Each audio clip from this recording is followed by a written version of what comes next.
Xbox On.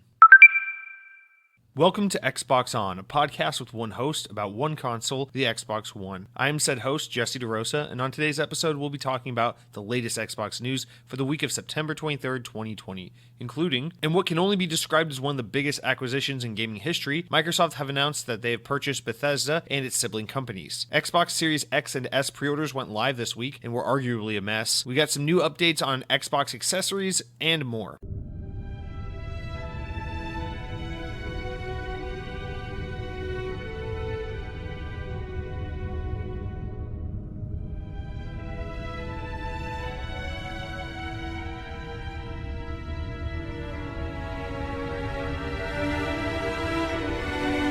I almost wish I recorded this week's episode yesterday when the Bethesda news hit, because I was on such a big Xbox high, Xbox excitement kick that it would have been just the perfect energy to record an episode of the show. And then today was just the polar opposite. I'm recording the show Tuesday night at night earlier than usual because the show will go live a day earlier than usual. I'm going to put this live on Wednesday morning at 9 a.m. Eastern time as opposed to the typical Thursday 9 a.m. just because obviously so much big news happening this week and I just feel like we kind of got to get this one out a little sooner than usual. But yeah, I mean, the other day I was in just such a good mood about the Xbox ecosystem with the whole Bethesda acquisition announcement. And then today with the whole attempt to pre-order or the pre-order starting, whatever you want to call the fiasco that was today, I feel a lot more despondent about Xbox and arguably just don't want to talk about it right now because I'm really salty. I've been...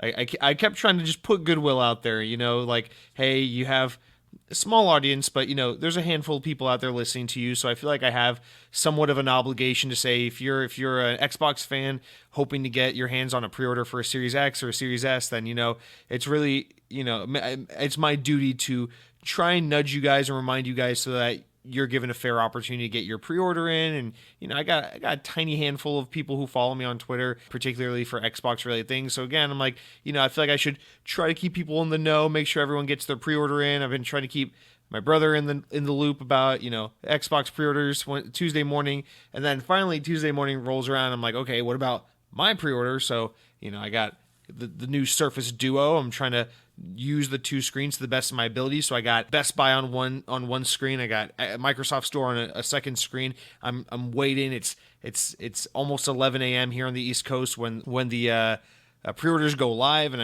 I'm waiting. Then boom, everything goes live, and my phone starts crashing, or not my phone so much, but these websites start crashing, and my phone can't handle it, and it's not being fast enough on T-Mobile's network. So I'm just kind of getting the shit beat out of me and not able to get these pre-orders, and the whole internet's melting down and no one's getting these pre-orders. And then the next thing I know, it's 30 minutes have gone by and I still don't have a pre-order for the Xbox. I'm like, oh, holy shit.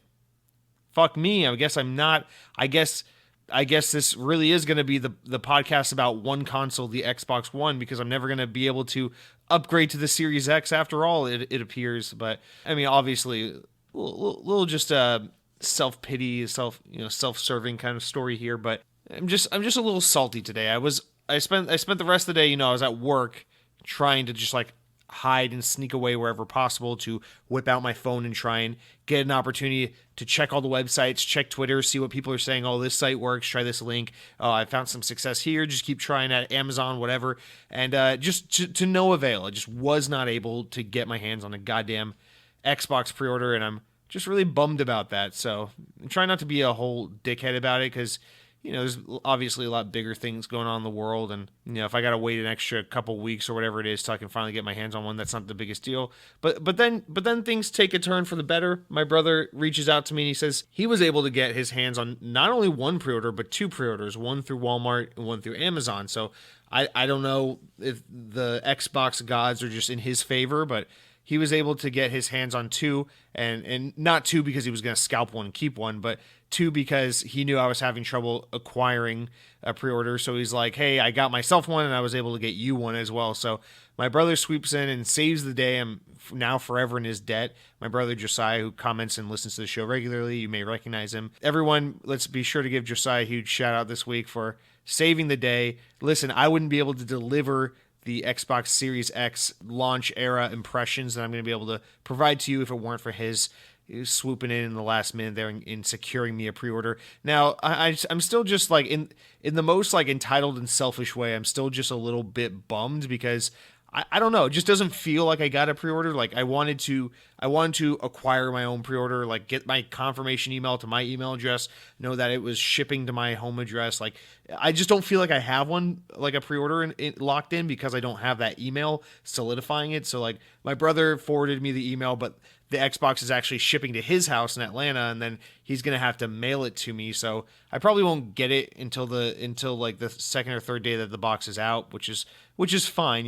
Just stop being a selfish brat. There are way bigger things in the world going on. There are actual problems that exist in this world. You don't need to get all sad and torn up over, a fucking video game box that you're gonna have to wait an extra 2 days to play or whatever. But I don't know. There's just something about it where I still don't feel like I have one because I would prefer to have my own pre-order, to have it, shipping to my house on launch day and all that stuff. But just the fact that I'm able to have one in this kind of roundabout capacity is a great blessing. So either way, I still spent the whole day just looking for opportunities to sneak away on my phone and try to see, well, is Best Buy working now? Is Sam's Club working now? What's the update on Newegg? Shout out to a marketer listens and comments to the show sometimes who was like tweeting out some links trying to help me out and get one. I appreciate that a lot.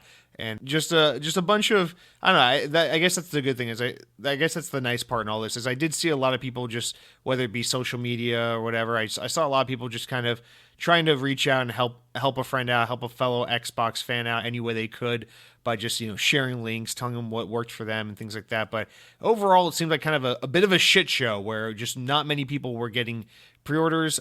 My first suspicion is that, both with Xbox and with PlayStation 5 is I bet due to COVID and some other things and just the fact that there are multiple SKUs of these devices, whereas last time there was only one Xbox One, there was only one PS5 or PS4 rather. There's just like a lot of production constraints and everything in place, and that's my guess. And so I assume there are far fewer Xbox Ones or Xbox Series X's and S's and PS5s being produced, mostly due to COVID, I'm sure. And so there's just this added like kind of frenzy to get your hands on a goddamn pre-order because it's just already such a limited capacity, and game consoles are one of the few things that like just brings out such an aggressive day one crowd more than anything else because gamers, the video game industry just inherently kind of attracts like techie people and nerdy people and like consumer and that kind of consumer culture, like new tech, flashy stuff, day one buy, got to be on board, got to be part of the conversation. I feel like that kind of thing goes hand in hand with gamers. So the kind of crowds in the numbers of people and the reactions you see to like day one launches for a new piece of video game hardware is kind of unmatched. You don't really see that kind of excitement for many other products out there. Maybe like occasionally like a new iPhone or something like that. But even like an iPhone launch seems kind of a little better controlled and a little more under control than say the launch of like the new Xbox. But then again, I'm sure Apple gets far better production output or production potential, I guess, than Microsoft with their couple of SKUs of Xbox. So a little bit of a different situation, but still, it's just it's hard. It's hard to get these, especially. I mean, this is how every console launch really goes, right? I mean, this is no indication as to how well Xbox Series X and S are going to perform over the course of their lifetime, because this is just really how every console launches. The only console launch I've ever been a part of, in my entire life, where the story wasn't like there were a billion people and it was a bloodbath and pre-orders were gone in 10 seconds, is the Wii U. And even the Wii U had a pretty successful launch. Like when pre-orders first went live for the Wii U, it was still pretty busy and they sold out pretty quickly. But I remember like going to the midnight launch for the Wii U and like no one showed up. I actually went to my local Walmart where I had my pre-order for the Wii U back in 2012, and I remember I showed up at like 11:30 and the guy in the electronics department was like, "Can I help you? We're closing up at midnight." I'm like, "Yeah, you guys are doing a midnight launch for the Nintendo Wii U." And he goes, "The what?" And I was like, the Nintendo Wii U, it's the new Nintendo console that comes out today." And I had to show him what it was. He's like, "Oh." And it's like this older guy who had no clue what I was talking about. And there wasn't a single other person in that Walmart who was there for the Wii U, but Walmart was advertising online that store was participating in a midnight launch for the Wii U. So I was the only one who showed up, and the guy probably just wanted to, get the fuck out of there as soon as it hit midnight, because that's when his shift was up. He just goes, "What's the name on your order?" And I just told him, and then he goes, "Hang on a second." He goes into the back and he just comes out like 3 minutes later with this Nintendo Wii U, like 20 minutes before the box is even like technically on the market, and just goes, here you go. He just gives me the box. Doesn't ID me, doesn't ask for any further verification, doesn't give a fuck that the box technically doesn't come out till the next day. The store could get in big trouble for giving out, a product that hasn't hit its technical street release date, like that. So just this guy clearly didn't give a fuck. He just gives me the box and goes, there you go, kid. And I remember leaving feeling so cool, like, wow, I got the new Nintendo console technically, the day before it comes out. But that was the most like pathetic experience I ever had with like a video game console launch. But everything else, I've been to the launch of like the Switch, the PS4, the Xbox One, all the other ones, the Nintendo 3DS, all these other hardware releases in recent, 10 plus years. And it's always a bloodbath. Everything always sells out day one, and then it goes through a period. You get anything from like the Xbox One, which was impossible to find for like a month, or all the way down to like the Nintendo Wii, which was impossible to find for like 6 months, to a year. So it's any kind of situation like that, but that's pretty much what you're always going to expect with video games. So Xbox Series X and S, no different. I suspect you won't see these boxes in stores till at least, maybe once the holidays are over, they'll start to become easier to find. But with COVID and everything playing a role, these boxes, both Xbox and PlayStation, might be a little bit more challenging than usual to find. But, I don't even know why I went on this big rant about the Wii U and everything. But to all of you who secured your pre-orders for your new Xbox today, congratulations. For those of you who did not secure your pre-orders, please know that I feel your pain, and I'm sorry. But, the good news, I think the thing to hang on to with all this is that usually the way, especially with like pre-orders nowadays, it's never really a one and done thing. Like, we've got till November 10th till this box comes out. There's a very good chance that there's going to, Amazon will get some more in stock, and Best Buy will get some more in stock, and there'll be little batches here and there of additional pre-orders that come and go. So just keep your eyes peeled. What I did was I found some reliable people on Twitter, and just kind of hit the notification bell on their Twitter account, so you get notified whenever they send out a new tweet. If you aren't already familiar, Wario64 on Twitter, very famous like video games. He's always tweeting out like video game deals and sales and things like that. He's a great source to follow in a time like this. Whenever he finds more of something that's on pre-order in stock, he always tweets it out and gives links and everything. So I recommend following, getting alerts for someone like that on Twitter or your social media channel of preference, just so you can kind of get updates as things go back in stock. But I suspect between now and launch day on November 10th, we'll see Xbox Series consoles go back in stock to some of these retailers, at least in some additional batches. So if you didn't get one today, it's probably not game over, but just know I feel ya. This has been a bit of a mess, obviously. Gotta say, I saw a lot of people totally shitting on PlayStation for what a mess the PS5 pre-order was. This wasn't that much better. Now, you got to give Xbox credit, because Xbox definitely handled things better by saying, we're not gonna let pre-orders go live without giving you like ample advance notice, telling you a specific date, specific times, and they kind of like staggered the pre-orders based on time zones, which is a really great thing. So, people in Europe were getting their pre-orders at different times from people here in the US and stuff like that. So definitely much, much better handled on Xbox's part. But at the end of the day, there's only so much you can do before pre-orders go live and everyone just fucking crashes these retailers' websites, which is exactly what happened. So I'm not really sure what Microsoft could have done better to prevent this or make this any easier than it was. But the situation definitely wasn't great, and everything did not go smoothly and without a hitch. And I don't know. I don't know how much Microsoft or Xbox is to blame for that. I don't think you can really blame them too much, but it definitely wasn't great, and I don't know, it kind of sucks. So whatever, it's not the end of the world. Xbox Series consoles will be on sale shortly. Like I said, there'll probably be more pre-orders soon, and then it'll only be a matter of time before you can find them in stores a little easier. So, in addition to all that, the great thing about Xbox right now is that you can play new Xbox games on your Xbox One, your Xbox One X, your PC. So there's plenty of ways to play these games coming out this holiday season without owning an Xbox Series S or X, as exciting as it might be to get your hands on new hardware. Plus, I know a lot of you listening to this show like to brag about how you got those sick-ass gaming PC rigs, so I know a lot of you guys aren't even looking to pre-order new Xbox consoles. And but I guess that's the beauty of Xbox, right? So there's that. And now we're gonna just jump into the big story this week. We're gonna skip, just like last week. We're gonna kind of break the typical format, just because this is such a big and unusual news week, just in terms of like the how important this story is. So we'll skip the comments now, get into the big news, and then we'll kind of go back to the comments and finish out the show later.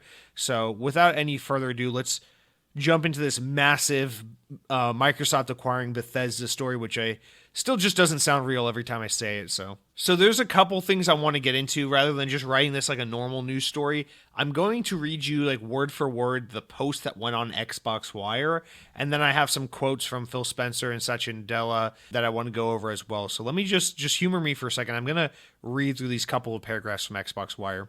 Today is a special day as we welcome some of the most accomplished studios in the games industry to Xbox. We are thrilled to announce Microsoft has entered into an agreement to acquire ZeniMax Media, parent company of Bethesda Softworks. As one of the largest, most critically acclaimed, privately held game developers and publishers in the world, Bethesda is an incredibly talented group of 2,300 people worldwide who make up some of the most accomplished creative studios in our industry across Bethesda Softworks, Bethesda Game Studios, id Software, ZeniMax Online Studios, Arcane, Machine Games, Tango Gameworks, AlphaDog, and Roundhouse Studios. These are the teams responsible for franchises like The Elder Scrolls, Fallout, Wolfenstein, Doom, Dishonored, Prey, Quake, Starfield, and many more. Bethesda's games have always had a special place on Xbox and in the hearts of millions of gamers around the world. Our teams have had close and storied histories working together, from the amazing first Doom and its id Tech engine, innovating games on PC, to Bethesda bringing their first console game to the original Xbox, the groundbreaking Elder Scrolls III Morrowind. Over the years, I've had many deep conversations with the creative leaders at Bethesda on the future of gaming, and we've long shared similar visions for the opportunities for creators and their games to reach more players in more ways. Just as they took the bold first steps to bring the Elder Scrolls franchise to the original Xbox, Bethesda were early to support Xbox Game Pass, bringing their games to new audiences across devices, and have been actively investing in new gaming technology like cloud streaming of games. We will be adding Bethesda's iconic franchises to Xbox Game Pass for console and PC. One of the things that has me most excited is seeing the roadmap with Bethesda's future games, some announced and some unannounced, to Xbox console and PC, including Starfield, the highly anticipated new space epic currently in development by Bethesda Game Studios. Like us, Bethesda are passionate believers in building a diverse array of creative experiences, in exploring new game franchises, and in telling stories in bold ways. All of their great work will, of course, continue and grow, and we look forward to empowering them with the resources and support of Microsoft to scale their creative visions to more players in new ways for you. All of our work and the foundation of our relationship with you starts with a commitment to deliver a breadth of amazing games to discover and play on Xbox. Over the last few weeks, we've been excited to share more details on important elements of a plan we've been building towards for years. A plan that is the fulfillment of a promise to you, the Xbox player, to deliver the most performant, immersive, and compatible next-generation gaming experiences, and the freedom to play blockbuster games with your friends anytime, anywhere. Today is a landmark step in our journey together, and I'm incredibly energized by what this step means for Xbox. Please join me in welcoming all of our friends at Bethesda to Team Xbox. So that is the Xbox Wire post. So just flat out, this is the biggest acquisition easily since at least when Activision acquired Blizzard. This might even, I don't know if this is bigger than that or equal to that, or like if you want to really split hairs about, which one's a bigger deal, but this is certainly the biggest and most notable acquisition in the games industry since that, where this is just, it's not only about what a massive acquisition is, all the studios that are included and how much this grows Xbox Game Studios, but it's also, who they're getting, the quality of the teams they're getting. And I don't mean this in any form of disrespect to the recently acquired teams that Microsoft has gotten over the past handful of years, but, getting Bethesda, getting the people behind Skyrim and Fallout and Doom onto Team Xbox is just objectively a much bigger get in terms of just financial potential and brand strength and just overall power than anything they've acquired in recent years. Anything bigger than Playground Games or In Exile or any of these kinds of teams. Double Fine, whatever you want to use as the example. Just for the simple point that Bethesda are the creators and the holders of, IP like the Elder Scrolls, which is on like god tier in terms of like brand cachet. So, you talk about like games that just everyone knows, games that you can go up to like Joe Schmo on the street and be like, name me a video game, tell me about one of those newfangled video games, and they're going to be like Mario Brothers. I'm like, good, correct, name me another one. They're going to be like John Madden, and they're going to be like, yeah, very good, give me another one, Double or Nothing. And they're going to be like Elder Scrolls, and then you'll be like, yeah, you got no, well, they're not going to call it Elder Scrolls because people just refer to Elder Scrolls as Skyrim. So they're going to be like, oh, Skyrim, I know all about Skyrim and Mario Brothers and Zelda Brothers and Halo Brothers, and that's, it's on that tier of iconic, of just level of iconic. And for Microsoft to acquire just not only, a franchise that has this kind of cachet and has this kind of sales potential and this kind of just this history, but also just combine it with all these other studios that actually date back and really do have a very like storied and relevant history with Xbox and with Microsoft as a whole, I think is just kind of the perfect acquisition. So I was telling my brother and my nephew, we were kind of having a group chat about this, just kind of blown away by this like everyone was. And it's one of those things where like I can't get over this because it's such a weird acquisition. It's a great acquisition. I think this is 100% a great move for Microsoft and for Xbox, but it's also so weird and I can't get over it. My first initial reaction, just because for whatever reason I can't have a normal reaction where I just think about like, wow, this means great games for Xbox. Of course, my knee-jerk reaction is like, this is kind of like a slap in the face to Obsidian, is it not? Because it kind of seemed like Xbox was building up like their own Bethesda. That was kind of the point of acquiring like inXile and Obsidian, was like, hey, we're going to have the Outer Worlds and we're going to have Obsidian make Avowed. And what are Avowed in the Outer Worlds? Well, it's the Xbox version of Fallout and the Xbox version of Elder Scrolls. And that's what it kind of looked like we were getting with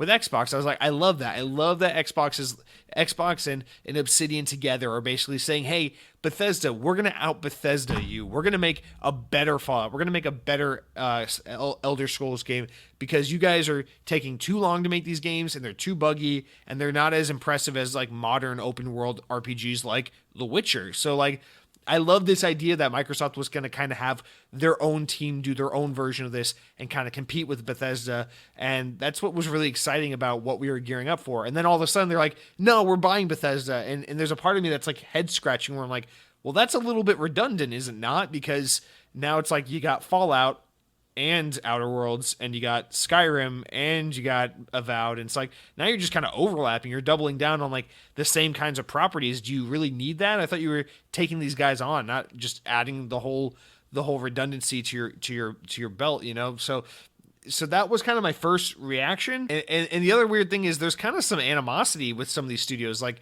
with Obsidian in particular and Bethesda. Remember the way that the Outer Worlds was kind of revealed back at the Game Awards in 2018 when it was first announced was kind of like a little bit of like a middle finger to Bethesda. It was like, hey, we're gonna make our own Fallout game and we're gonna do it better than you. And that's kind of how that game was billed. And now now they're just like, oh, actually, we're all just under the same family. Welcome to the family, new team, So I just find that extremely interesting. But I also think that thinking that way and thinking of it like kind of in a more like strategic or thinking of it in an overly specific strategic way, like I was thinking, is almost kind of detrimental because, again, you got to come from the perspective that everything Microsoft is doing is about Game Pass. Every acquisition they make is ultimately about Game Pass because if you're Xbox, you can't do what Sony does and have like a really solid 10 to 15 studios under your belt that just make, they release a game every 3 to 4 years, one a studio. You need to have a massive wheelhouse of studios because if you're trying to support a service like Game Pass, you got to have new stuff coming to it consistently. Think about Netflix. Netflix can't be like, I'm trying to think of a studio that wasn't bought by Disney. Netflix can't just be like Universal and be like, yeah, we're gonna release like this many things. We got like 4 movies for the year, and this is our slate. Netflix has to be like, no, we've got new stuff coming every fucking month. We've got multiple TV shows, multiple movies, documentaries, stand-up specials, all this shit coming every month. And obviously a lot of stuff's third party, but you look at Netflix now. Netflix survives now not because of its third-party content, but because of its Netflix originals. That's why people have Netflix today.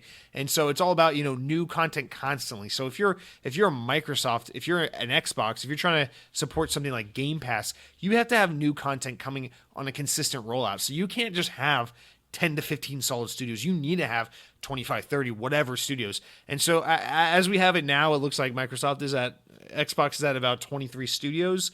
And I still think there's the potential for them to grow even more. I don't know how soon it'll be before we see another acquisition or another announcement, but I think it's possible, with the acquisition of Bethesda and how many studios that nets them, I think it's possible we see them go even further beyond this, because Game Pass is an amazing value. We all know that. We all talk about that constantly. But at the end of the day, Game Pass isn't great because of EA Access. Game Pass isn't great because you can play, 2-year-old games on it. Because you got Rocket League on Game Pass. Game Pass is great. Game Pass's biggest selling point is that when that new first-party game comes out, the day it comes out, I don't have to spend $60, $70 on it. I'm just going to get it in Game Pass. It's just going to be there waiting for me. No additional funds whatsoever. And that's like, everything else is just icing on the cake, right? We talk about all the features, the xCloud, all this other shit that we get with Game Pass, but everything outside the first party lineup really is just the icing. It's the extra accoutrements. It's all the other stuff. For the most part, we're like 80-90% here on Game Pass because we want Halo Infinite to just be there on Xbox, free to download the day it comes out instead of buying it. We want, Elder Scrolls 6 to just be there the day we buy it. We want Avowed and State of Decay 3 and all these new games to just be there the day, launch day, come home from work. You don't have to pre-order shit. You don't have to think about shit. You just open your Xbox, you're like, oh yeah, that new thing's on. Boom, click it, you're playing it. Just like how you get on Netflix and you go, oh yeah, season 74 of Strange Things came on today. And then you click it and then you're seeing the kids riding the bicycles all of a sudden. You're like, yeah, I'm happy. And that's the whole point of this.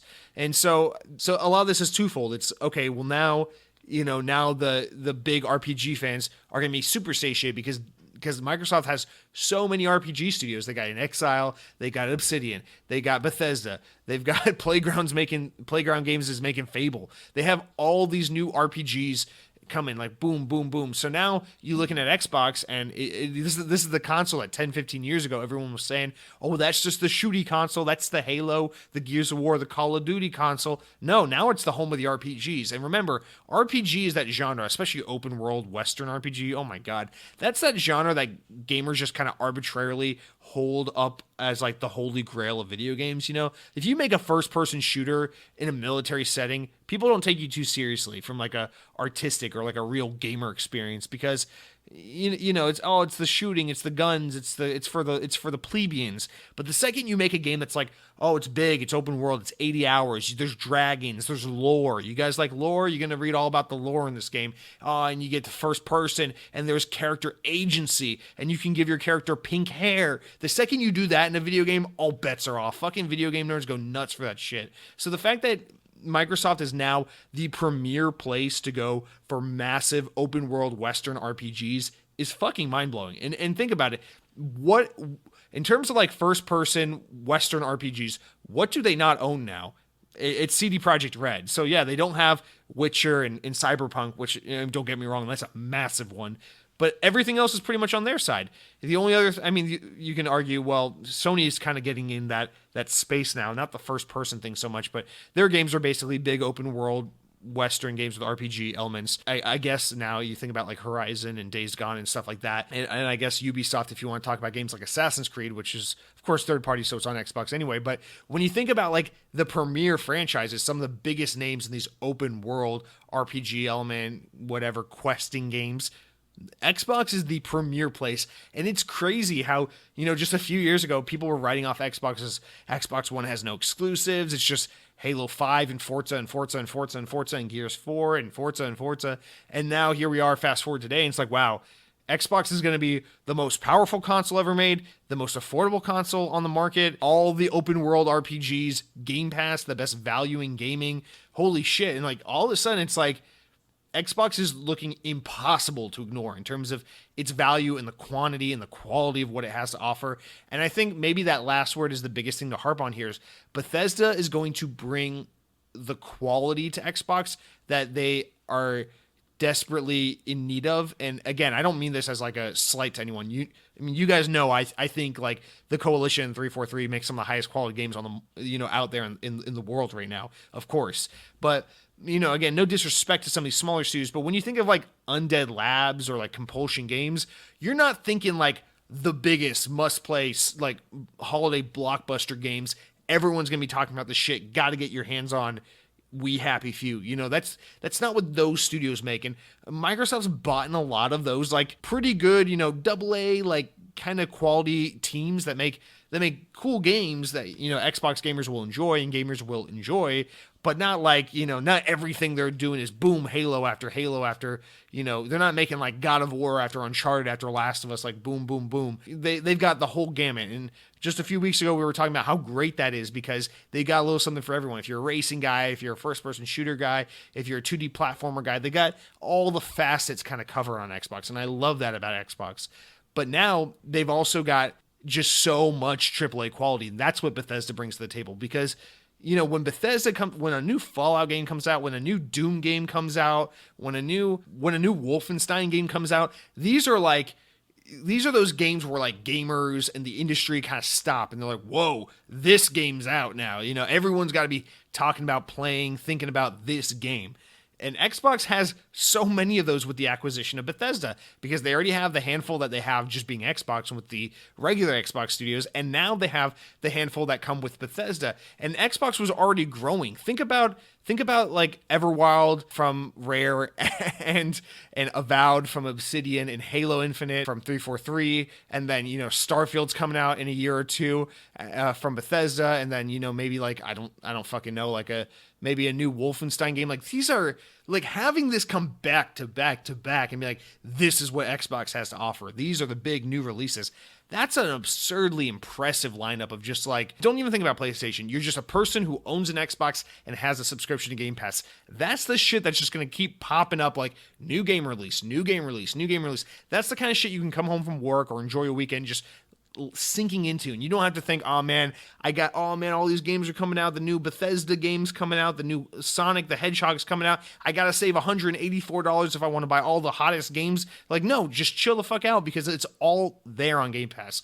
Game Pass solves every problem there is for gamers except the problem of time. Now every problem you have with gaming is solved, except you still don't have enough time to play everything you'd like to play. And unfortunately, Game Pass probably only exacerbates that situation. But other than that, these acquisitions and the introduction of Bethesda to the Xbox family and bringing Bethesda games over to Game Pass, everything day and date, that's just like all the problems with gaming solved right there on Xbox.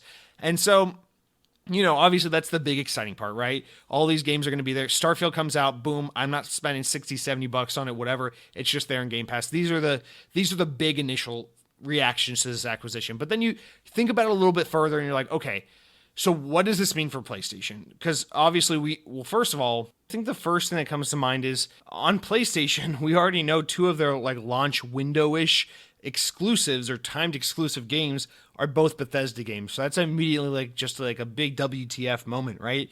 So Tango Gameworks is Ghostwire Tokyo and then Arcane's new game Deathloop.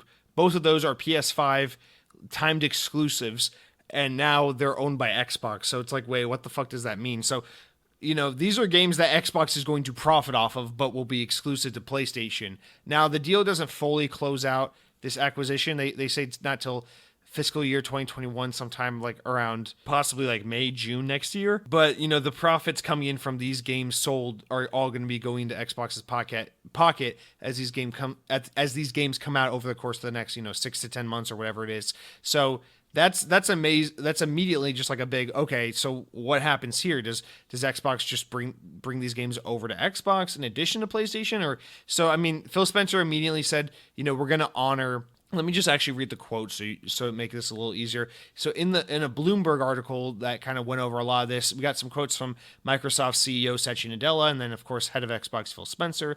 Spencer says, or this is the excerpt from the article that kind of addresses this. It says, recently, however, Bethesda has been working on more tightly with Sony. Bethesda had previously agreed to debut 2 of its upcoming games, Deathloop and Ghostwire Tokyo, on Sony's new PlayStation rather than Xbox. Both games were announced as timed console exclusives, meaning that they will be restricted to PS5 for a fixed period of time before coming to Xbox. Microsoft will keep the commitment, Spencer said in the interview. Future games like Starfield will be available for Xbox, PC, and Microsoft's Game Pass video game service. And then he says, quote, "We'll take other consoles on a case by case basis." So basically what they're saying here is, yeah, we obviously Bethesda already has this agreement with Sony, timed exclusive with Deathloop and Ghostwire Tokyo. Think of this like the whole like Double Fine with Psychonauts 2, where it's like, okay, it was already kickstarted and promised on PlayStation. We're gonna honor that. Wasteland 3, which just came out, it was already promised on PlayStation before Microsoft bought In Exile. We're going to honor that. Outer Worlds, it was already promised on PlayStation before Microsoft acquired and announced Obsidian's acquisition. So they're going to honor that. This is one of those situations with these games, right? Where these games are coming to PlayStation. They're going to be kind of the last. They're going to be in that realm of like, we bought these studios when these games were already in development, where these deals were already promised. So we're just going to honor that. We can't make the next move with these studios until after those previous agreements have been met. So I think that's a pretty easy concept for Xbox gamers to grasp at this point, because we have the aforementioned examples to go off of to kind of understand what we mean by that, or what Xbox means by that. So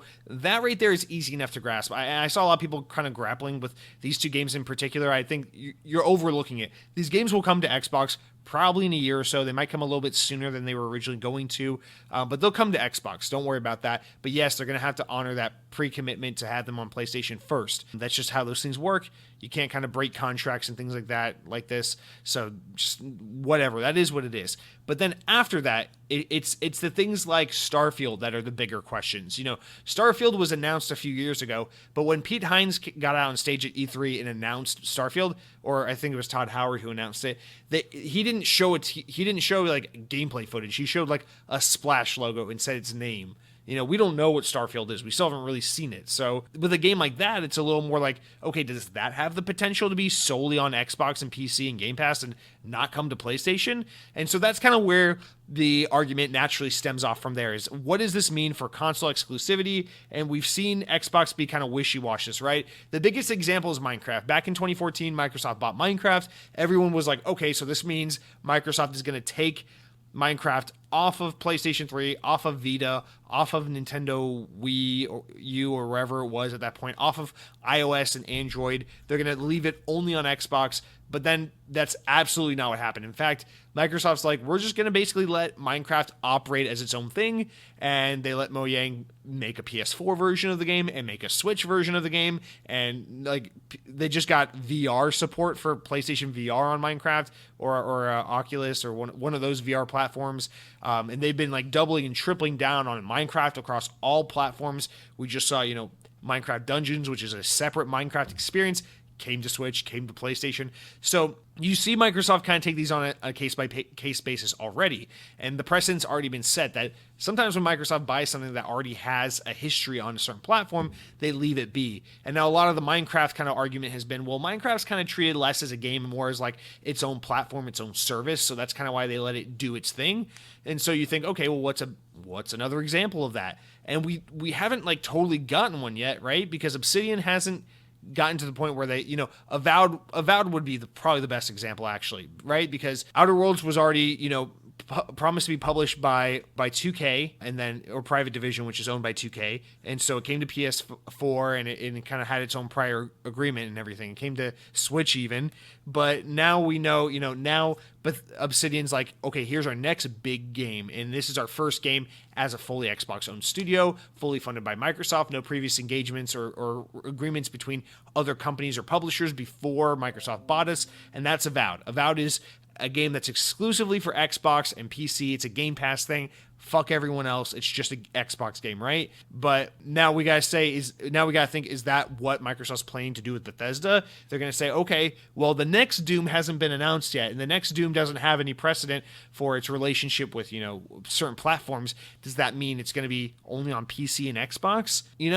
My guess is that first and foremost, Microsoft's going to look at this as, what is the history of this of this game, right?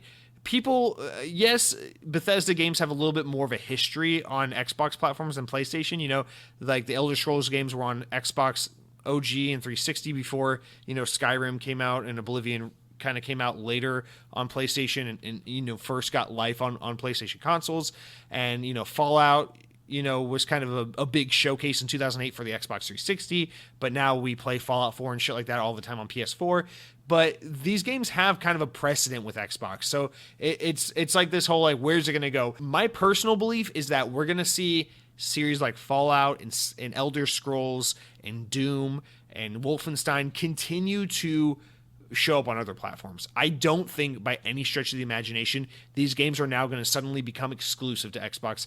I think, one, Microsoft's too big on like the good guy Microsoft PR thing to let that happen, and two, it's just not worth the headache of like, fuck you, Microsoft. I played all the Wolfenstein and Skyrim games all over my PlayStation consoles, and then you guys arbitrarily decide because you bought them that now I can't play them anymore. Fuck you. That's such a dick move. You're not creating new studios. You're just buying up talent because you can't create your own. I can already like write the fanboy arguments about this, right? It's going to be something to the effect of Microsoft couldn't make a good Halo game or couldn't create a good enough studio on their own, so they had to buy someone else and take it away from Sony, and that's how they got their console exclusives. You know, something like that kind of word tracking is exactly what the argument becomes the second Microsoft's like, yeah, the next Fallout is not on PlayStation. So it's not even worth fucking with that situation.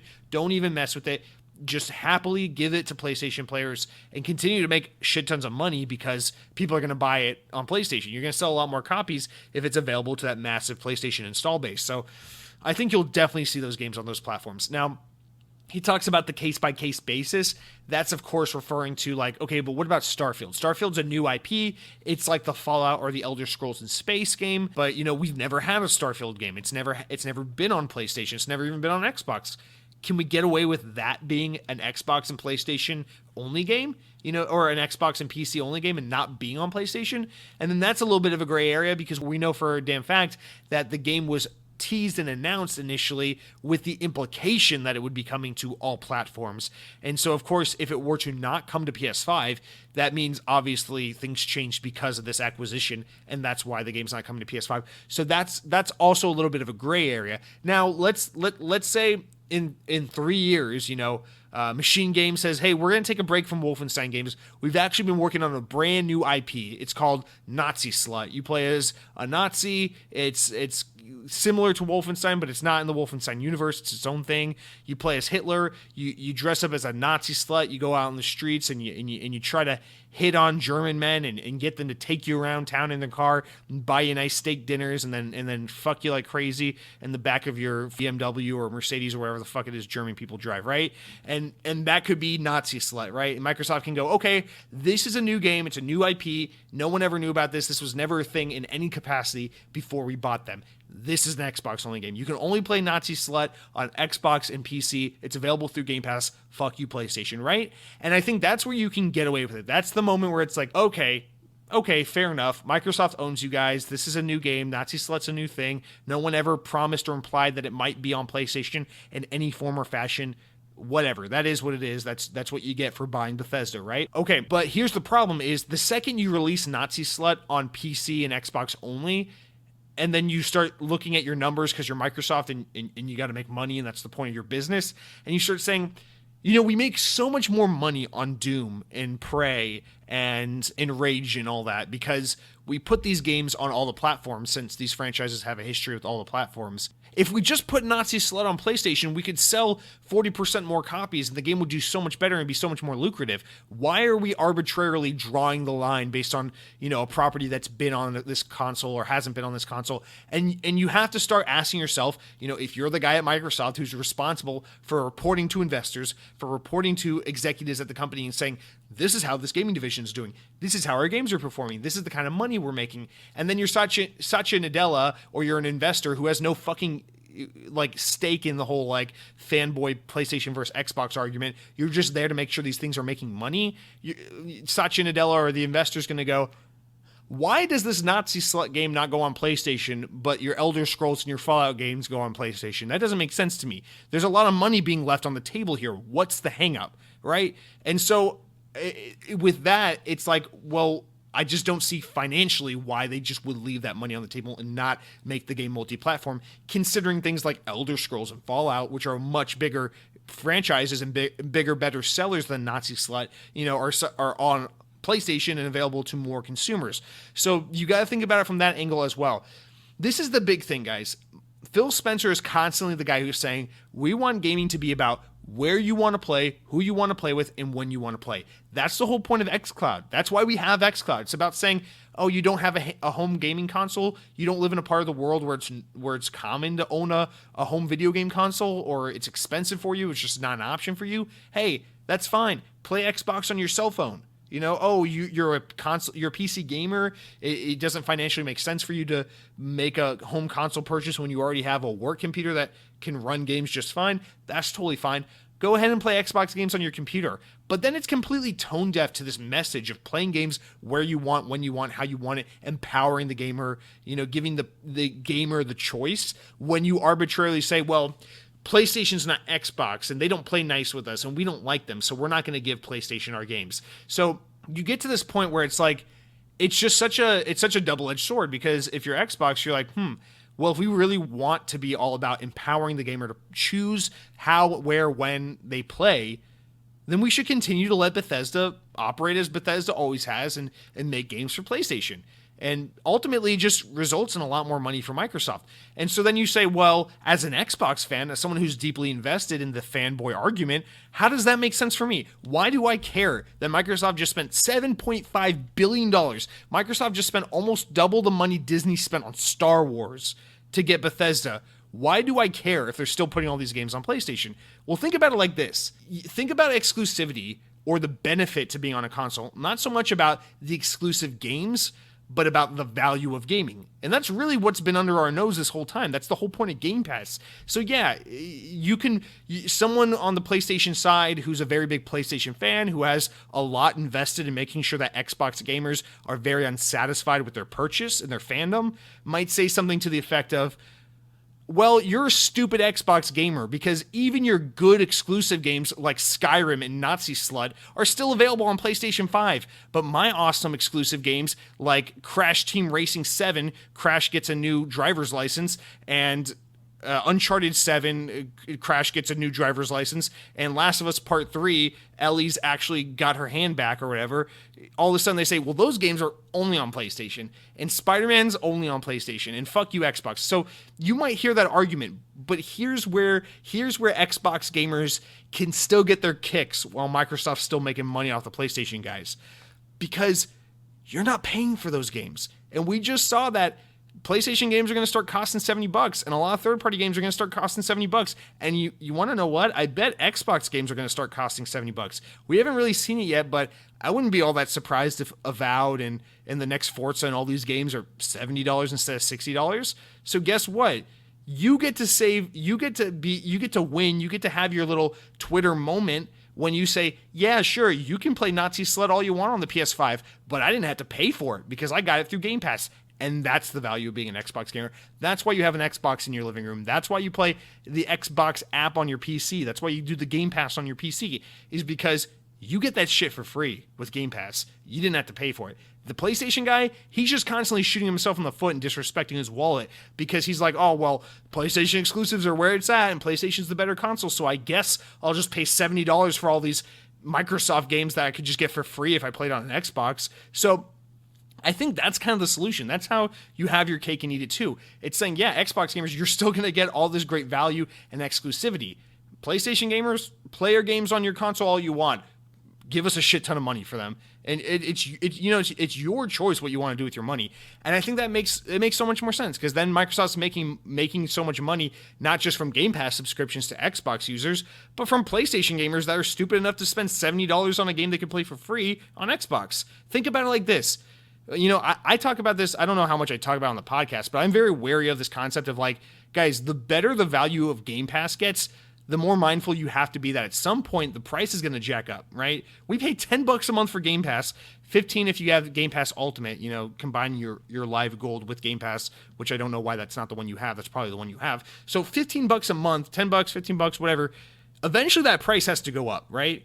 Eventually having EA access and cloud gaming and all the exclusives and paying for these 23 studios to keep making games, the money's got to come from somewhere. And yes, Game Pass is already very profitable, but they're here to make money. And eventually all this value we're getting from Game Pass is going to result in prices going up. Remember, the more we sit here and just tweet out all day about how great Game Pass is and how much value there is in Game Pass, the more that tells Microsoft, well, we could probably get away with jacking up the price a little bit sooner or later, because people think we're just giving them so much fucking value, we can probably make a little more money off these people.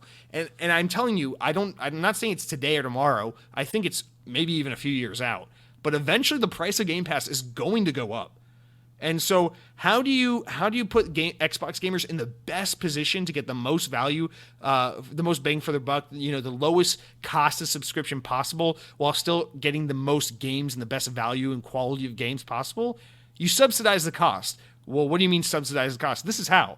If you put these Xbox games on PlayStation where Game Pass doesn't exist, you're just subsidizing the cost of Game Pass for Xbox gamers. So I pay $15 a month on Game Pass and get all the Xbox games I want for free with Game Pass. And then PlayStation gamers help keep my subscription costs at $15 or less because they're dumb enough to buy the games I'm playing for free for $70. So this is a good thing. You need, think about this a little more strategically. If you're an Xbox gamer, you want these games to be on PlayStation because that just means Microsoft's making more money off these games and therefore is getting more money to fund their games division, to fund these studios, and to keep the Game Pass costs at what it's at because they don't have to jack up the price if the PlayStation gamers keep giving them more and more money hand over fist. And I know, that's a little bit idealistic. It's still possible that they jack up the price while taking all the money they can from both sides. They are a business after all. But the general idea here is that, if they can make this hand over fist money from PlayStation fans anyway, that's just nothing but good news for us because a profitable and successful Xbox means that we don't have to worry about them struggling or having to find new monetization avenues. And that's a good thing for Game Pass. So I think we got to start looking at this as a good thing, right? And also, this is really just at the heart of this whole exclusivity thing. This really is a tribalist argument to be having in the first place. Guys, you shouldn't be wanting for someone who decided, I can't justify buying all these video game consoles. I'm going to buy PlayStation because it's just the one my friends are on. It's the one I normally buy, and I like PlayStation, and I like Uncharted, and that's my thing, You shouldn't be reprimanding someone for making that decision, right?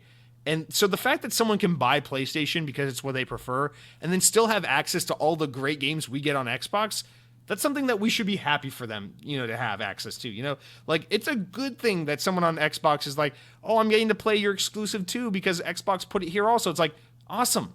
That means you get to play a great game.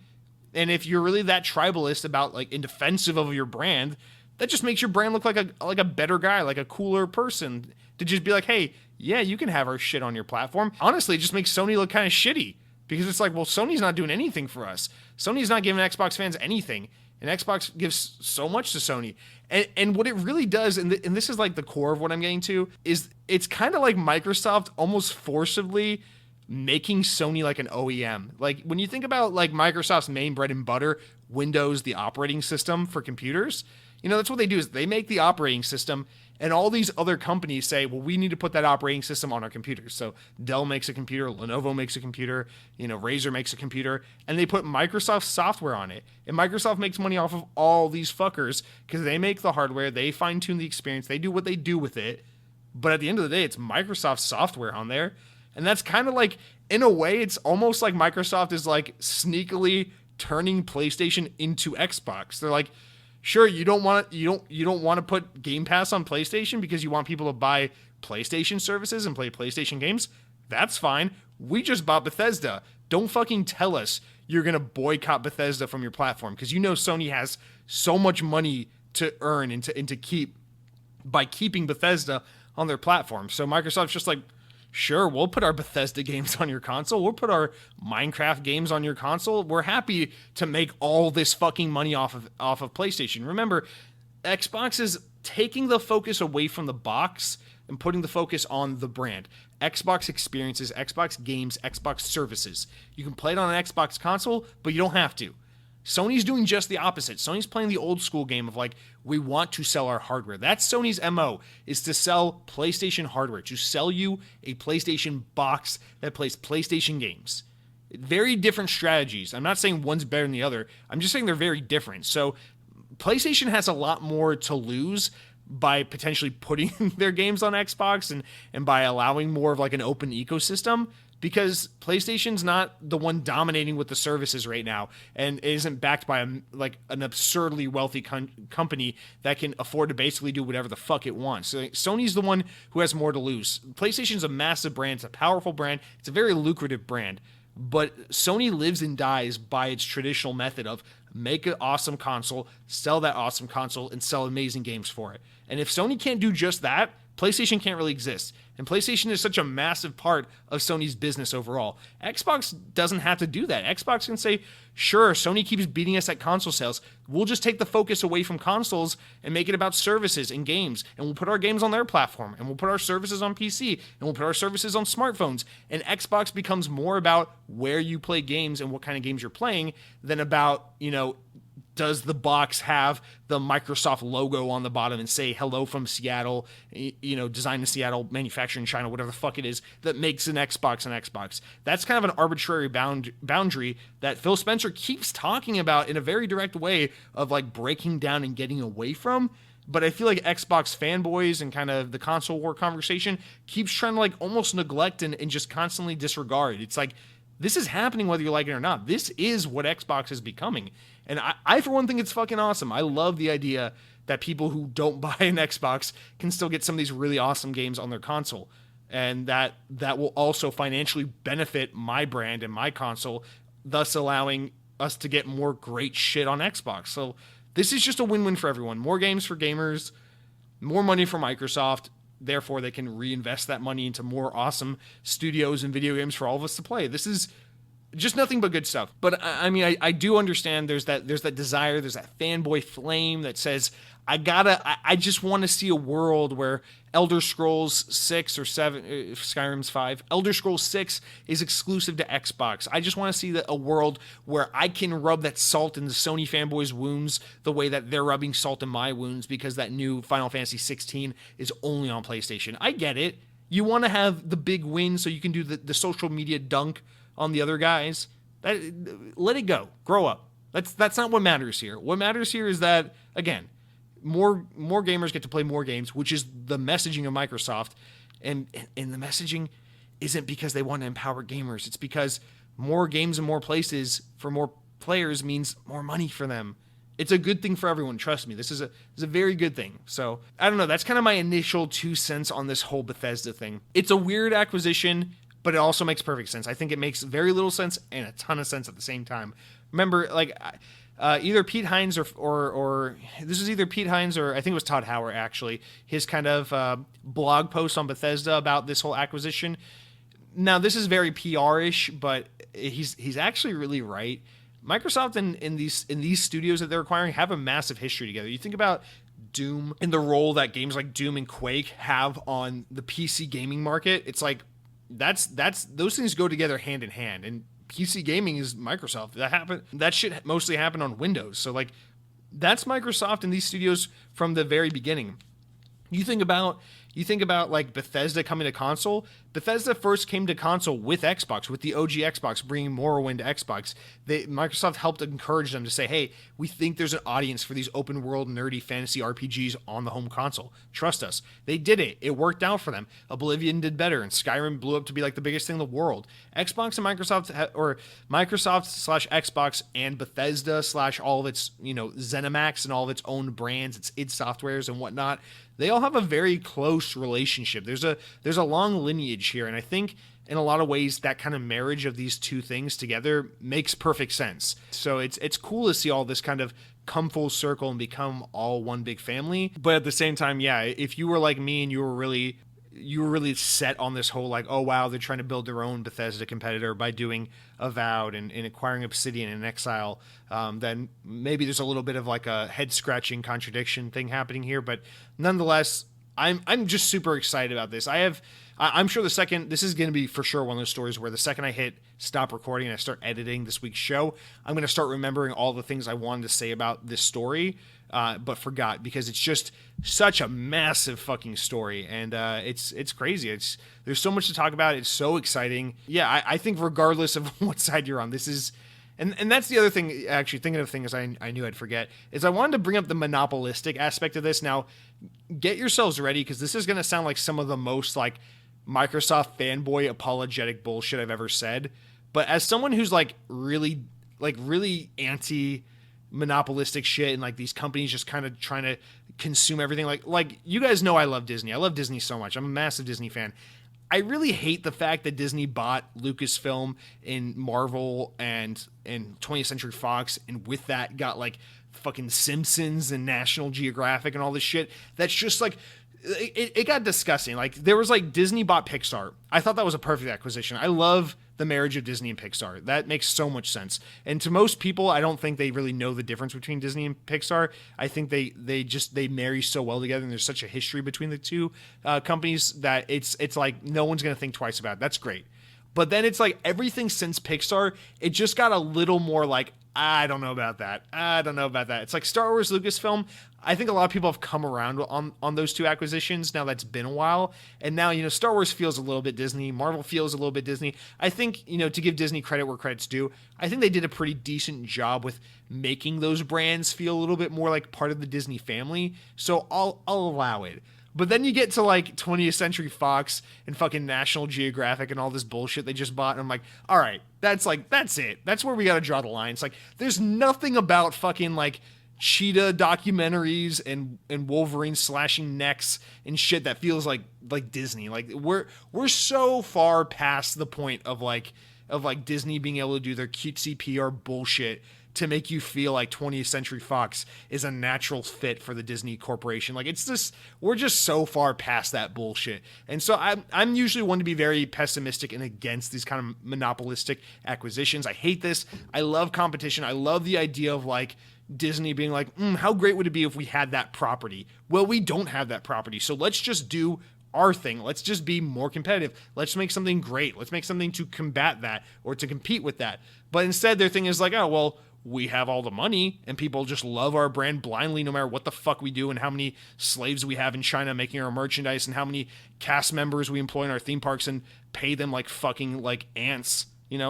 People love us anyway. We'll just buy up 20th Century Fox with all the fucking money we have lying around. And then, and then the world just becomes a little bit darker. It's like, there's just a little bit less creativity in Hollywood, which is already like a creatively vapid place. And it's just, it just sucks. So I say that to say, like, I'm willing to criticize companies I love especially when it comes to things like this. I don't think this is an example of Microsoft being like overly monopolistic or anything. And here's why. It's because, I think there's an era of Microsoft where this acquisition could have happened and it would feel that way. And that would be like the Steve Ballmer, like Windows Phone era of we're trying to be like Apple. We're trying to have our closed ecosystem and do our own thing.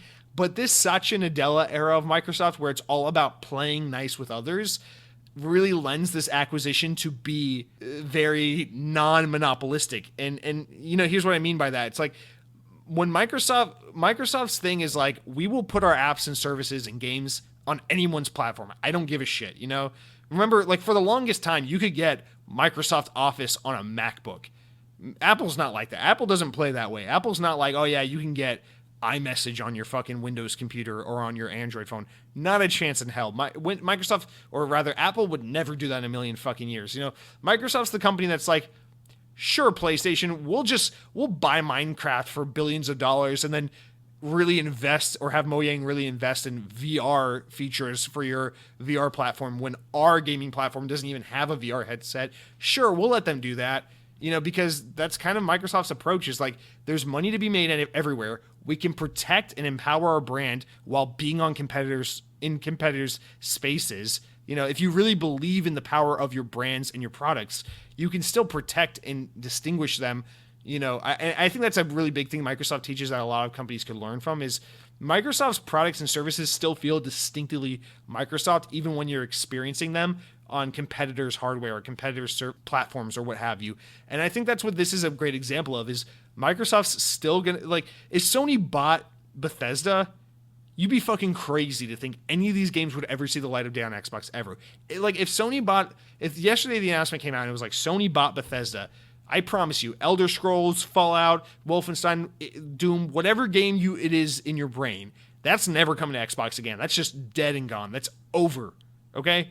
Microsoft buys these guys, and immediately it's like, yeah, we're open to keeping all this shit on PlayStation, sure. So it's like, so how does this hurt the market? It's like, well, Xbox gamers now get these games for free via Game Pass, and PlayStation gamers still get these games on their platform just as they would have anyway. So it's like, okay, it benefits more people than it hurts. I'm okay with that. And so that's why I'm always weary of these kinds of Xbox is getting too big, Microsoft's getting too big. Maybe, the games industry just got a little bit smaller because a big get like Bethesda and all the teams that come with it just got gobbled up by Microsoft. But this doesn't feel like one of those things where it's like, oh, well, a bunch of people just missed out so that this one company could get a little bit more powerful. It doesn't feel like that at all. It feels like everyone just won a little bit more. Microsoft's going to make more money out of this, but gamers won. PlayStation gamers still get these games. Xbox gamers just get these games for free now, so I guess we all won. Now, of course, this is all with a big asterisk. I could be dead wrong. Tomorrow the interview could come out and Phil Spencer could be like, all right, here's the deal. Starfield, since it wasn't already announced for specific platforms, is going to be exclusive to Xbox and PC. Elder Scrolls 6, we understand that's a very important game. That's why we're going to put it on Xbox only, and fuck you PlayStation fans, I want to drink your tears. That interview could come out tomorrow, and then all this podcast could look like a big fucking joke, and I could be, laughed off the stage. I don't know. It's possible. I just don't feel like, based off what we've seen in recent history from Microsoft, and I don't think based on, what I get from their messaging and their marketing and the kind of direction they've been aiming in, that's what we're going to see. And I saw a lot of people on Twitter, quote tweeting, like you guys know, I mentioned from time to time Colin Moriarty, probably the only person in the games industry I actually follow religiously, and his beat is PlayStation, which is so funny because you guys know I almost never play PlayStation at all, but I listen to his PlayStation podcast religiously. In fact, this show is pretty inspired by that podcast, and I love that guy to death. I respect and admire so much of his insight and his takes and his opinions. And he was out on Twitter the other day saying basically this, that I expect a lot of these games will come to PlayStation. Do not think that this acquisition means PlayStation gamers are now going to miss out on games like Fallout and Elder Scrolls. That's not the case. And I just saw Xbox gamers all over Twitter quote tweeting him and trying to rip him and other people who said similar things totally apart, being like, oh, this tweet isn't going to age well. Oh, this guy's a fucking idiot. He thinks this. I'm like, I don't know, guys. I think you'll be surprised. I think if you truly believe that everything Bethesda does from here on out, with the exception of these two PS5 timed exclusive games that we already knew about, I think you'll be pretty fucking surprised to see what games from Bethesda still make their way over to PlayStation. And when I say Bethesda, I mean ZeniMax, the parent brand that incorporates all the studios. I'm talking about your Fallout 76, your Fallout proper, your Elder Scrolls, your Doom, your Prey, your Dishonored, Wolfenstein, all these fucking games. I promise you, you're going to see most, if not all, at least most of this shit on PlayStation. So, big win for everyone. I think that's all for now, at least. I had a quote from Satya Nadella, but I don't remember how I wanted to incorporate it. That's the big story, guys. I would love to hear what I know. We like to talk about the food and in all the lengthy comments and the weird shit we like to get into. Trust me, I love and respect that everyone comments in with this crap. I'm very interested to hear what you guys had to say about this week's news between the acquisition of Bethesda and the pre-order situation. I'm actually really curious to hear what you all have to say. In fact, I think someone already wrote in. Let me see. Let me check my comments here. No, I don't see it. I thought probably someone commented and I just didn't put in the notes because I'm a fucking imbecile. But yeah, so that's that. Now we got a couple smaller stories and some wrap up things we'll get into, and then we'll do the comments. Or actually, yeah, let's wrap up with these two small stories, and then we'll do the comments and finish up with the regular run of show, guys. As we're already over an hour into the show, but goddamn, I'm just that excited about all these things. So next, Xbox Wire also posted this week this whole article and post about accessories for the Xbox Series family of consoles. And with it, we got some. This isn't like a big one to divulge, but we got some little bits of information, new information that I think are pretty interesting. So obviously the new Xbox controller that comes with the Series S and X is a thing we've known about for a long time. So for those who don't know, it technically is like just a touch smaller. I think they say something like 3% smaller. It's actually really interesting to hear like the engineers and the design team at Xbox talk about the controller, because what they talk about is how like it's something like 93% of people who hold the Xbox One controller, like the current Xbox controller, the feedback is that it's like the perfect fit and factor for a controller, but they're like obsessive over like getting that, like trying to minimize the percentage of people who don't find it to be an ideal comfort and fit for them.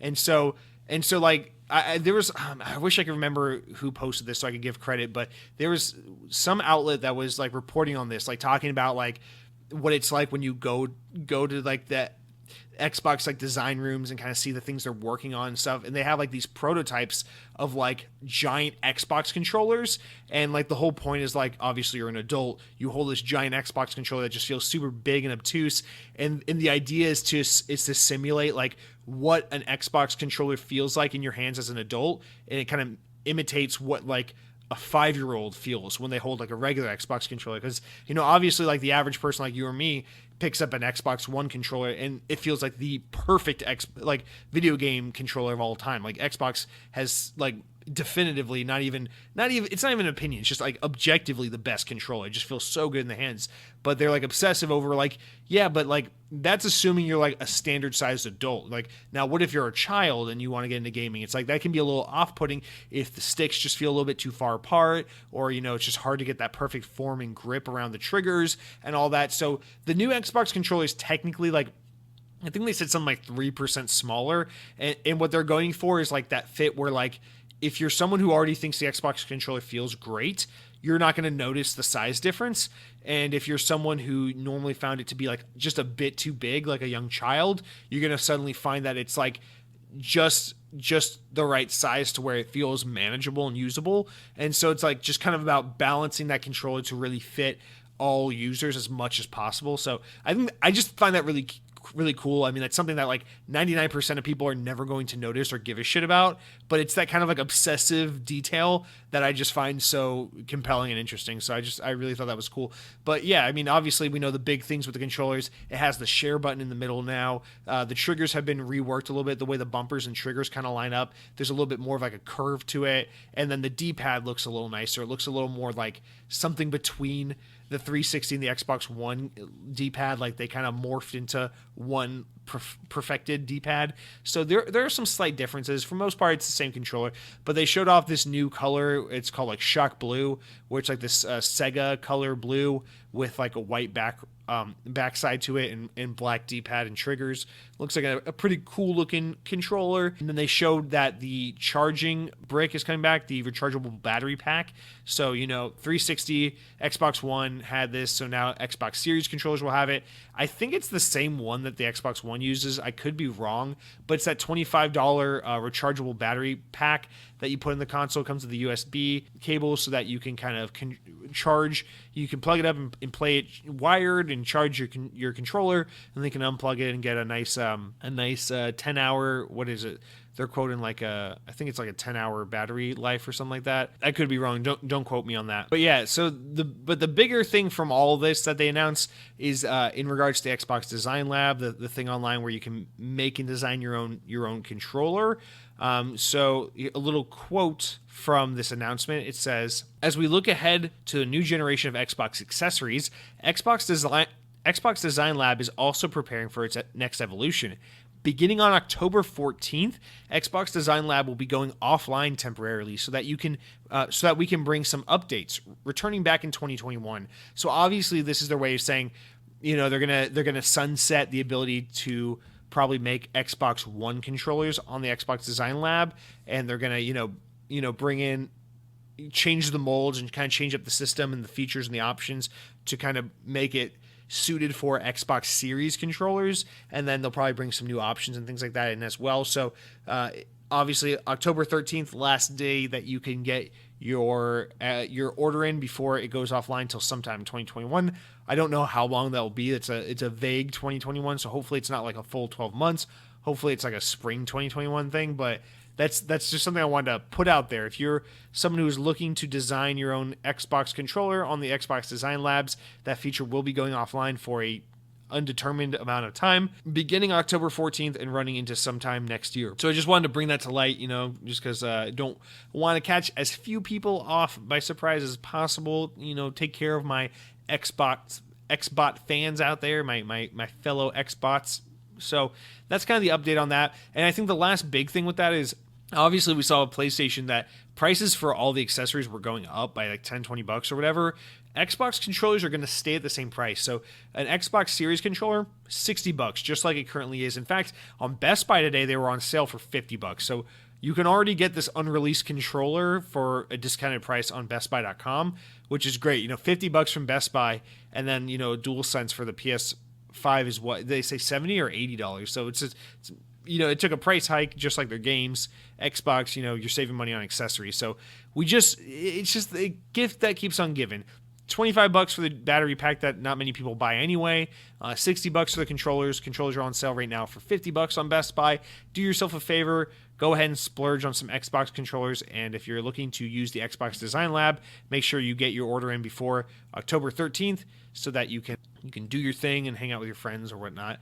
Now, the last little news story before we jump back into the comments and kind of go through our normal run of show, also coming from Xbox Wire, where we're just getting a lot of news this week. Microsoft announced a new Xbox beta app coming to Android phones and tablets that will kind of introduce a lot of features that will help you if you're an Xbox gamer on the go, allowing you to do things like voice chat from your phone, which is a long overdue feature. Rest in peace, Xbox chat, lost out to Discord, but I'm actually pretty excited about this. So let's just jump into an excerpt from the Xbox Wire article, which says, "Today we're excited to share another update laddering up to our vision of delivering you a unified Xbox experience.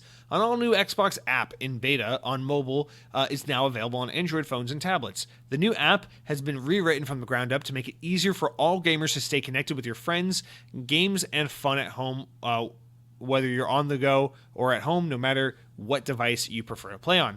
Your friends and parties can stay with you via voice and text chat, even if they're on console or PC." That's the big win there. "A new unified notification inbox means you will now receive and be able to clear your notifications for new party invites, messages, and more right from your phone. The new share feature makes it easier to share game clips and screenshots from your Xbox console to your favorite gaming and social networks. Lastly, we're unlocking Xbox Remote Play, formerly known as console streaming, for all gamers in the new Xbox app. You no longer need to be an Xbox insider to play games installed on your console to your phone. The free app is available for you to check out today and keeps you in the game wherever you like to play." So first of all, that remote play, just because I think that's a thing a lot of people probably don't know about. You have the ability to stream games from your Xbox to your like Windows 10 PC or Android phone, but that's been a thing only for Xbox insiders.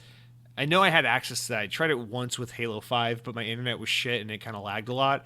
But yeah, now it's coming to this app so that you can kind of stream to your phone and everything, and it's available to everyone.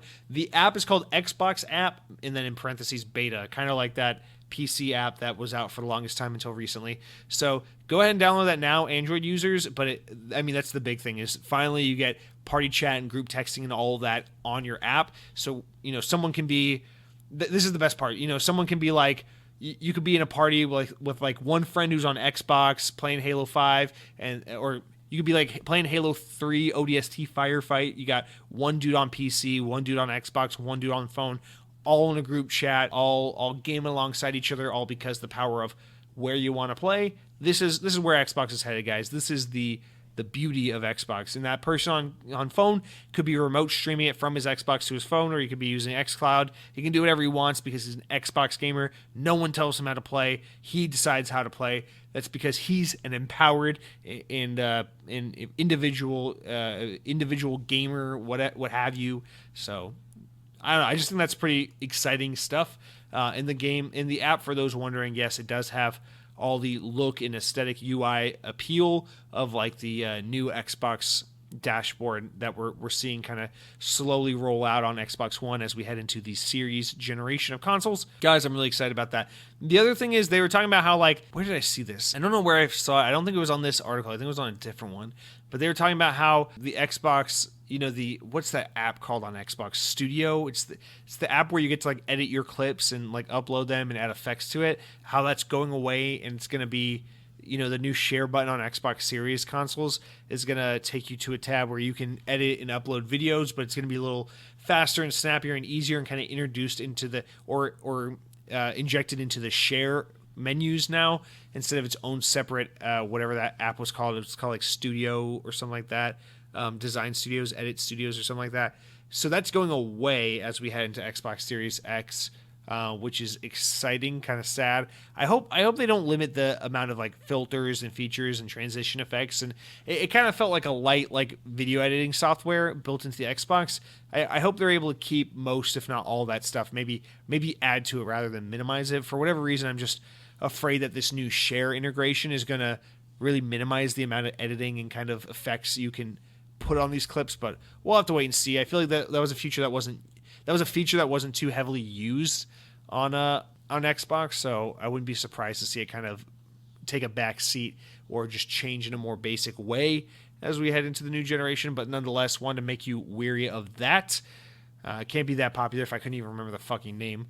But that's all of the big stories. We'll get into important enough news stories. Actually, let's just do this. Yeah, important enough news stories. Stories important enough to make the podcast, but not important enough to warrant their own discussion. We'll just jump through these quickly in succession since it only takes a few minutes, and then we'll read the comments. So we've got like 4 or 5 of them today. First one is from Windows Central. It says, amidst today's massive news of Microsoft acquiring ZeniMax Media, publisher and parent company of the studios like Bethesda, Arcane, and many more, Microsoft have revealed that Xbox Game Pass has over 15 million subscribers. This is up by 5 million from 10 million subscribers back in April of this same year. Count Scotula, frequent commenter on the podcast, welcome Count Scotula, commented in regards to this story, so I thought I'd include his comment over from youtube.com where he says, quick mention, on top of the massive acquisition news, Microsoft reported Game Pass subscriptions are now at 15 million. That number is going to skyrocket with all these games coming to Xbox and PC Game Pass. This is this is important because you say, how do you jump by 5 million when your numbers, you go from 10 to 15 million in a few months when it took you like 2 years to get from 0 to 10? Well, that's because obviously the subscription, Game Pass is picking up steam. But I think the big thing is the console generation. I don't know if I've ever vocalized this on the podcast, but I've kind of always had this theory that Game Pass is something that's going to get a massive bump when the new consoles come out. It's one of those things where like it came out kind of towards the middle-ish end of the Xbox One generation where a lot of eyes weren't on Xbox and a lot of people didn't give a shit about Xbox. But now Xbox is in a position where a lot of people are taking note of it just by sheer fact that, new console hardware is always an exciting thing and all eyes are on the game companies when they have new console generations coming out. So you have an opportunity here where you have a lot of PlayStation gamers that have been neglecting Xbox are suddenly paying attention to what's going on with Xbox as we head into the new generation and just gamers in general. So this is one of those situations where it's like, all these new eyes on it, we get the opportunity to show off what Game Pass is and get a lot more people hooked and on board, as opposed to like last year when people weren't really so much like going out of their way to see what was going on with Team Xbox because there was no new hardware generation coming out, no Halo, no acquisitions and stuff to talk about. It was just kind of more of a dull passerby year as we made room for 2020 and the Xbox Series generation. So I think that's going to be a huge boost to these numbers. It's just all the attention from the next gen consoles, plus, the actual move into next gen. But I think another thing that will draw a lot of attention is obviously this acquisition. I think a lot of people are going to be like, holy shit, Bethesda, especially when you start to see these games actually come to Game Pass.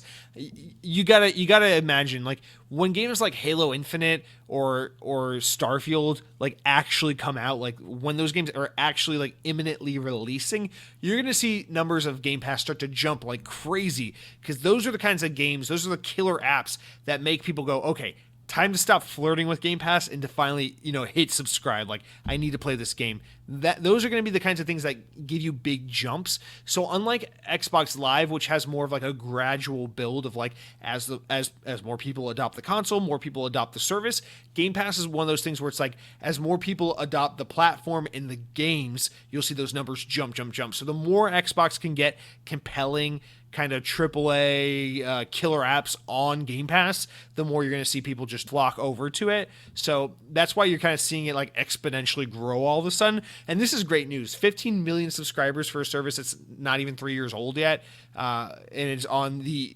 lesser popular gaming platform, is a huge get. And of course, Game Pass is also on PC, so there's also a big boost there. But I'm telling you, especially once you see like Halo Infinite come out, you're going to see Game Pass subscriptions just jump a shit ton. And it's a subscription service, so it works like the way they all work, where the hope is that you subscribe for one thing and then kind of forget you're subscribed and just never cancel it from there. And then you're just paying $10 to $15 a month indefinitely.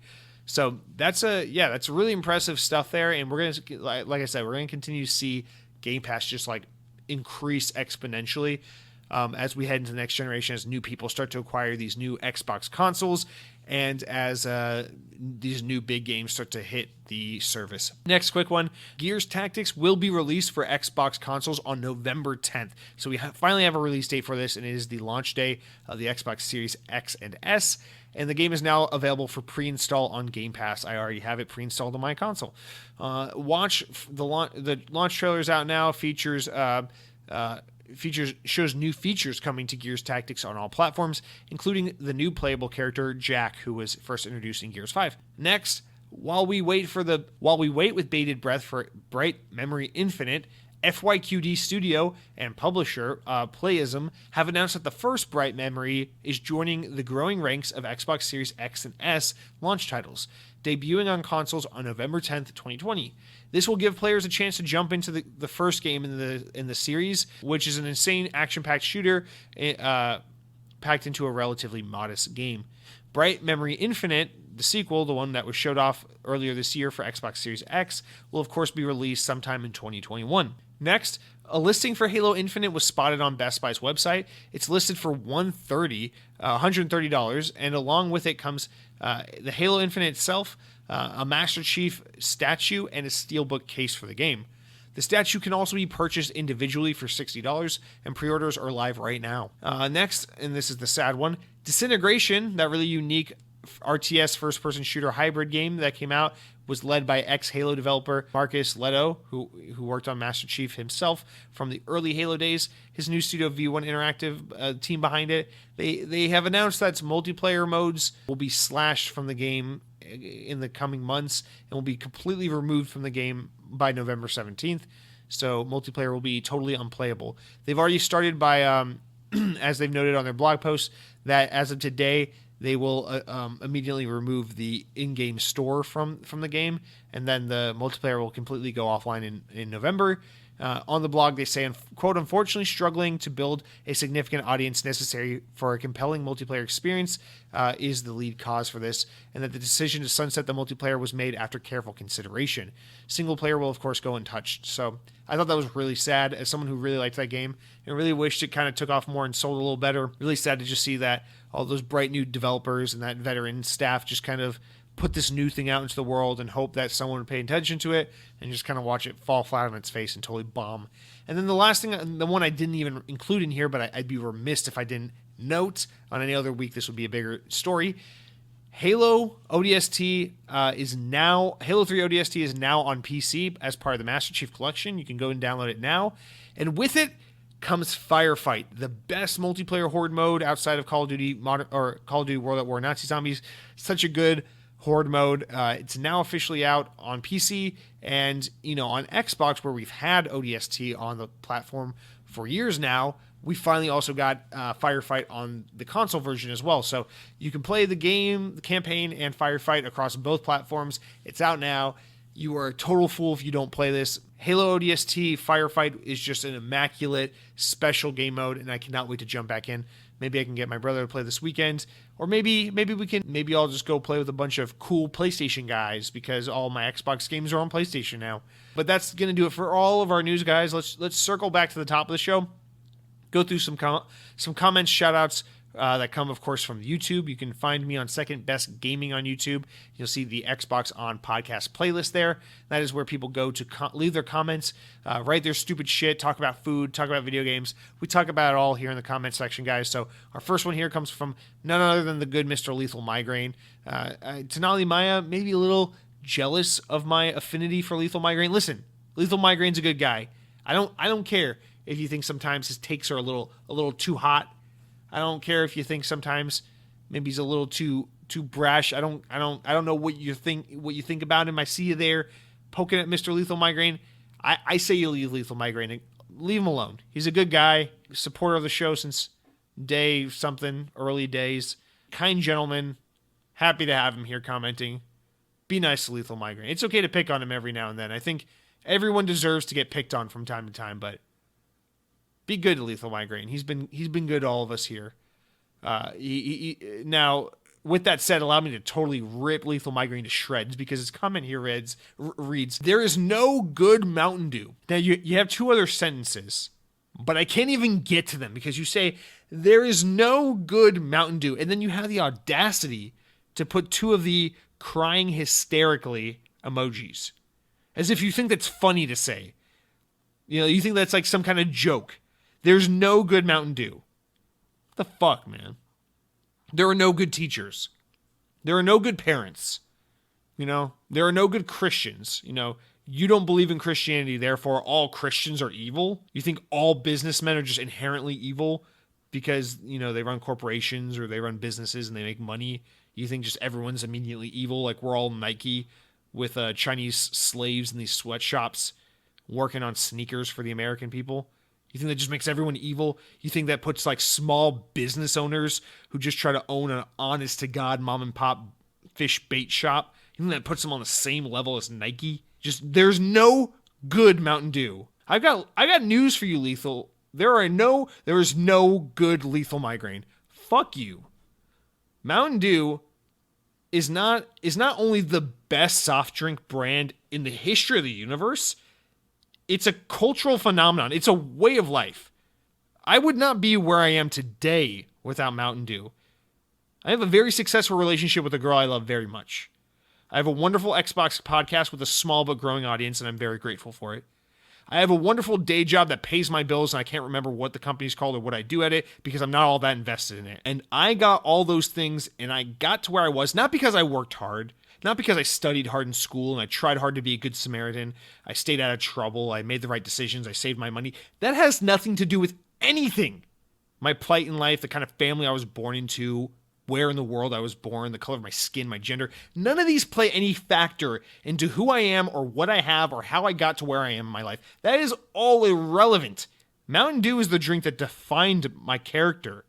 And I will not have you here in the comment section of my podcast shitting on arguably the soft drink that raised me. Lethal Migraine, I'm disgusted by you.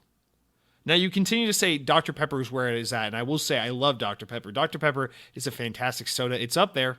It's a top 5 soda brand for sure. And you say, however, A&W tastes so much different from A&W's shop than it does from any other source. I don't give a shit about A&W. We were joking around last week about how I went to an A&W restaurant. I tried a root beer float there. I thought the burger was pretty good. I don't care. You leave Mountain Dew out of this. You either say absurdly positive things about Mountain Dew, or you just keep your fucking mouth shut, okay? How's that? You can say what I want. You can insult anyone I love, talk shit about Xbox, be skeptical of Phil Spencer and his intent with the brand, shit on anyone else in this comment section. I don't care. But you leave Mountain Dew out of this. Have you had Mountain Dew Whiteout? I didn't think so. So until you try that white nectar, that smooth citrus dew, you just keep your goddamn lips closed because you don't know what you're talking about. And this is very dangerous territory. And I very much encourage you to think twice about what you say. Now, Julian W. comments, he's our second commenter, who says, "This is the funniest podcast I've ever listened to. You're hilarious. New fan for sure." Well, Julian, welcome so much. Well, thank you very much and welcome to the show. I have no idea what you're talking about. I try to be very serious and direct on this show. I don't know what you mean by funny, but I nonetheless appreciate you listening in and participating. Your support is very welcome and appreciated. Next comment here comes from Strictly Gaming, who says, "After hearing you talk about Halo so much, I felt this weekend I had to jump back on Halo, and once again, I was shown why I'm such a fan of Xbox and Halo. God bless America." You say, "My question for you this week is there talk that there could be a Battle Royale mode on Halo Infinite? What are your thoughts on that? Because personally, I'm not a fan of modes like Warzone or either Fortnite. I just think that a Battle Royale mode is just jumping on the bandwagon and could ruin a Halo game. I just want good old Halo, nothing silly added. Thanks." Strictly Gaming, I think this is a great question because, I have thought the exact same things and have the exact same reasons for thinking them, which is that Halo is a very special thing. It was a trailblazer of a franchise, and it got that way by being individual, by being unique. Everything that Halo does, for the most part, seems to be Halo's attempt at just being itself, of being unique and doing something different. And I think you see that spirit even up through, Halo 5, despite people taking issue with Halo 5. You see that with modes like Warzone. Warzone is a very unique multiplayer mode. It's arguably like its answer to Battle Royale before Battle Royale even was really a thing. Where, it's like big team battles where there's like objective stuff and there's NPCs that you fight and there's two teams facing off and there's these bases and all these like side objectives and things going on in the game. There's tanks or vehicles and aircraft and just so much shit going on. It's this awesome big map kind of all-out battle, and I love it. I don't think Warzone's the best mode in Halo. I definitely prefer Firefight. I definitely prefer Warzone Firefight. I definitely prefer classic arena multiplayer. But I like Warzone, and one of the things I really love about Warzone, it was definitely 343 carrying out that Halo spirit of let's just do something different and try to redefine Halo multiplayer by just marching to the beat of our own drum and kind of showing why this franchise is so special, is because it does what it does so well, and it tries to be unique and original in what it does. And Battle Royale kind of undermines that, because regardless of how good your Battle Royale game comes or is, there's no denying that no matter what happens, any Battle Royale game that comes out now just feels like it's jumping on the bandwagon, right? Like, I often say, like, I don't give a shit about Battle Royale games, but I actually really like Apex Legends. I haven't played it in a long time, but I enjoyed the hell out of it, especially around the first year or so that it was out. And even when that game was coming out, I was like, wow, this is a very bandwagon-y thing to do. This game kind of feels, I'm not sure how I feel about it, but I was definitely eager to try it out just because I loved Respawn and I love the Titanfall universe. And, Apex Legends turned out to be really fucking cool.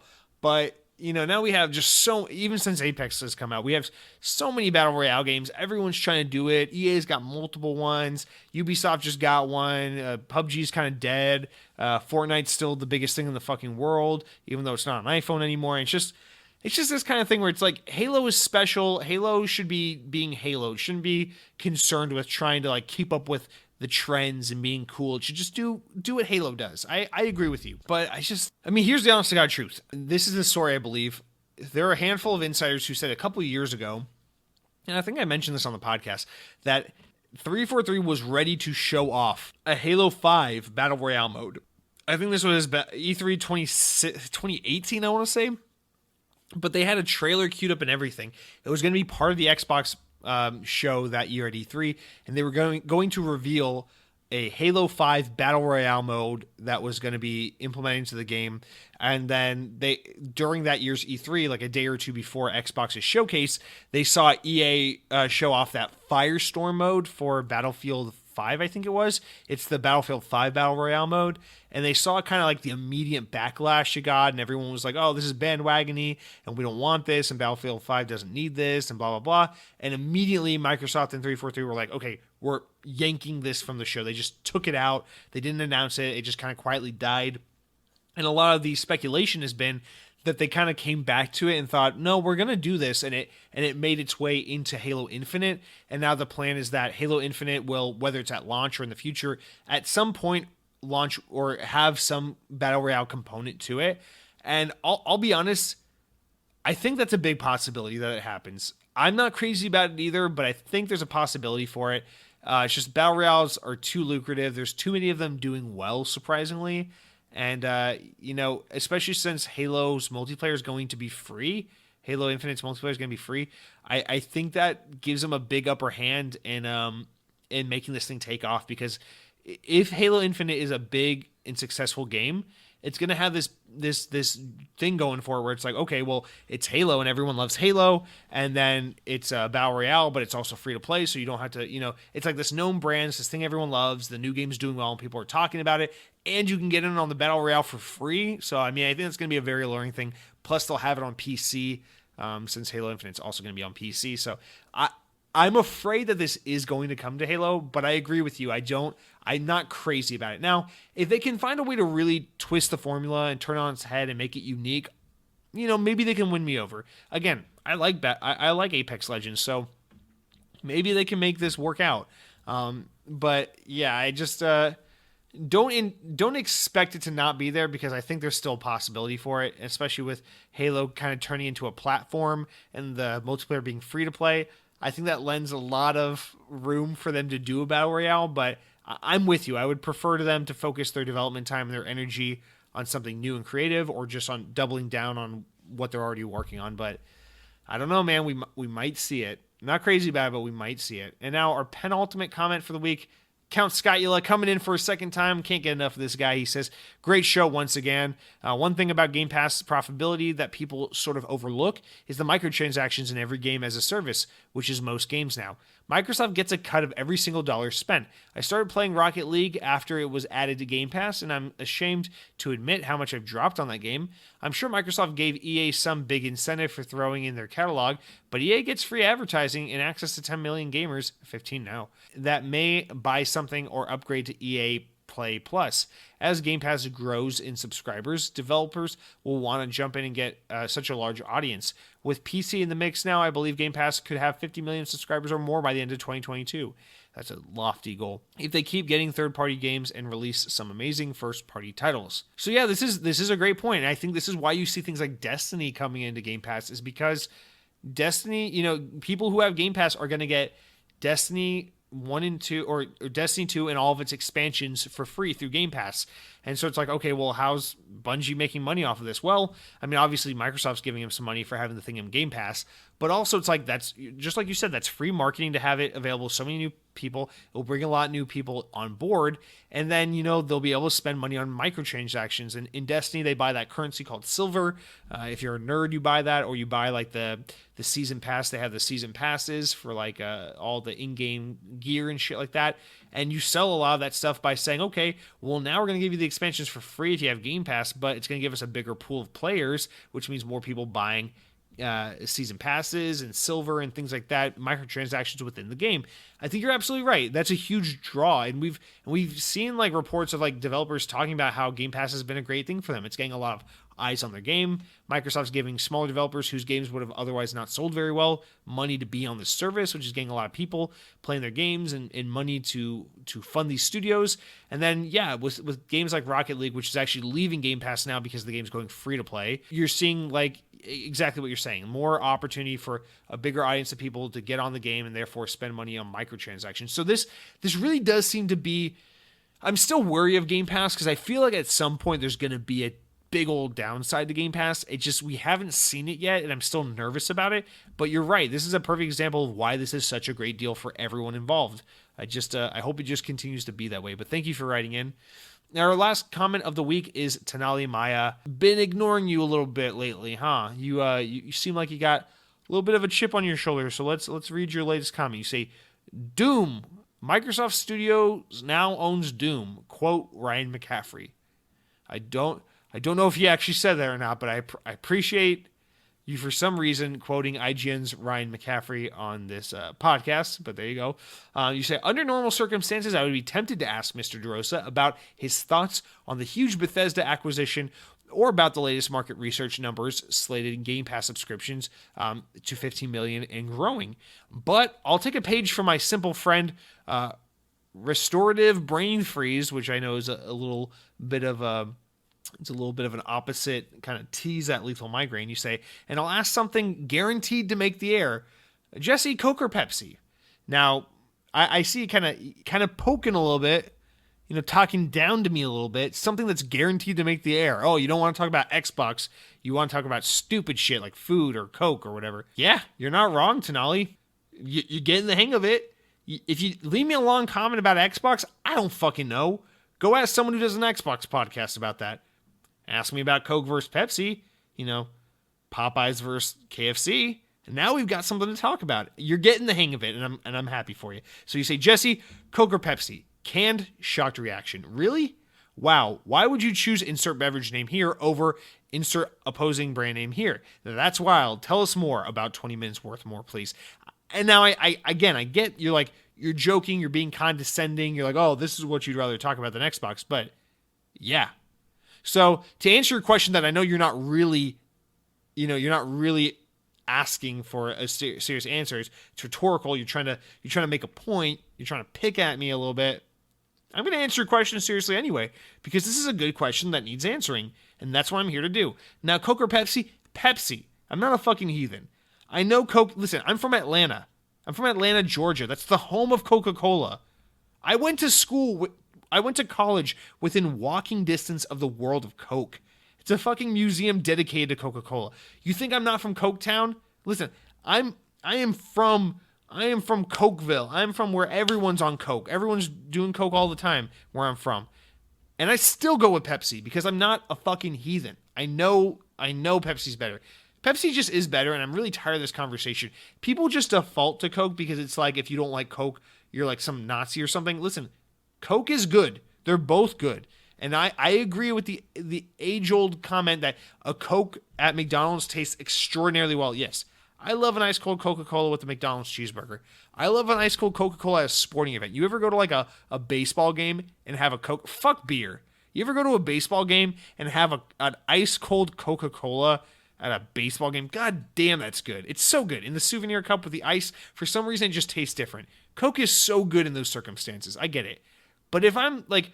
I try not to buy soda a lot and bring it into my home, but like if someone's like, hey, here's a lukewarm can of Coca-Cola, enjoy that with your home cooked dinner. Like that's not appetizing to me. Like I'm not into Coke. I'm not going to go above and beyond for like a can of Coke with my dinner, or like grabbing a Coke when I'm at the grocery store and you see the little checkout cooler there and there's like the personal bottles of Coke. I'm not tempted to go and grab a Coke while I'm checking out. Like that's not me. But like if I'm going to a restaurant, like your simple restaurant, and you're gonna order a soda because you're going a little spicy that day, you don't really give a shit about feeling bloated, I'm gonna go with Pepsi if it's an option over Coke every time. In fact, usually I try not to order soda at restaurants. I usually just get water. But if I'm having a day and I'm feeling a little spicy, 9 times out of 10, I'm more inclined to order the soda if the restaurant serves Pepsi over Coke. And I know Coke's the popular one. Again, listen, I'm from the birthplace of Coca-Cola. I don't give a shit what you have to say. Pepsi's better than Coke. It just is. Okay? It just is. Now, that doesn't mean Coke's bad. It just means Pepsi's better. End of discussion. Now, I know you weren't, like I said, you weren't looking for that response, Tenali, but it would serve you well to start posting more about nonsense and less about these Xbox things you want to talk about, okay? Hint for next week, ask me something about mac and cheese. We can do an hour on macaroni and cheese. But thank you for writing in, and thank you to all who wrote in. That's going to do it for all of our comments for the week, all of our news stories for the week. Guys, it's been a big week. Microsoft bought Bethesda. That still just doesn't sound right, no matter how many times you say it. It's fucking insane. Now, you may be wondering, Jesse, what about the new game releases of the week? Okay, hold your fucking horses. There's 17 new games coming out this week. We got them here on Xbox Wire. The first one, boom, Halo 3 ODST. Coming to PC on September 22nd. I will never make fun of this one. I'm not gonna say anything mean about this game based on the name of the game or the screenshot accompanying it. Halo 3 ODST is such a masterpiece of a game. If you've never played Halo 3 ODST, I hope you live a miserable and unhappy life. Like I hope you never find love. I hope people close to you abandon you. If you've had the opportunity to play Halo 3 ODST and you just said, Nah, I'm good. You're a piece of shit. But that's Halo 3 ODST. Now, next we got Halo 3 ODST Firefight, which comes to PC and console. Boom! That's some good shit right there. You get some friends together. You say, "Hey, friend, let's get on Xbox. Let's stop avoiding each other and get on the old Xbox and play some Halo 3 ODST Firefight." That's just the best time possible. What a great night of fun that would be. Now, next we got Rebel Galaxy Outlaw. This is like significantly less exciting than Halo 3 ODST. And then after that, you got Tennis World Tour 2. And that is so much less exciting. That's like 17 less exciting than Halo 3 ODST. Then you got Castle Storm 2. That's 2 times less exciting than Halo 3 ODST. Then you got Drone Racing League Simulator. I'm really tired of this drone fad. We need to stop with the drones. Tell the U.S. military to stop with drones. Like, no more drones. Jet Set Knights. Now, this is a game that's about not being like Halo 3 ODST, so I'm going to recommend you don't play that. We got Unrailed. Now, this is about someone who has bipolar disease and refuses to play Halo 3 ODST. And then we got Twin Breaker, a Sacred Symbols Adventure. This is so funny to me because we were just talking about Mr. Colin Moriarty earlier in the show, the PlayStation connoisseur, the PlayStation podcast guy I listen to. He actually owns a small indie studio now, and this is his video game. He released a video game earlier this year for PlayStation 4 and PlayStation Vita called Twin Breaker: A Sacred Symbols Adventure. It's like based on his podcast. It's like a brick breaking game with a story mode. I played this earlier in the year. It's actually really fun. It's so weird, but he just brought it over to Switch and Xbox. So now this game that's loosely based off a PlayStation podcast is now available on Xbox, which I find really funny. Congrats to my podcast lover, Colin Moriarty, and his indie studio Lily Mo Games on the release of Twin Breaker: A Sacred Symbols Adventure on Xbox One of all places. That's pretty fucking cool.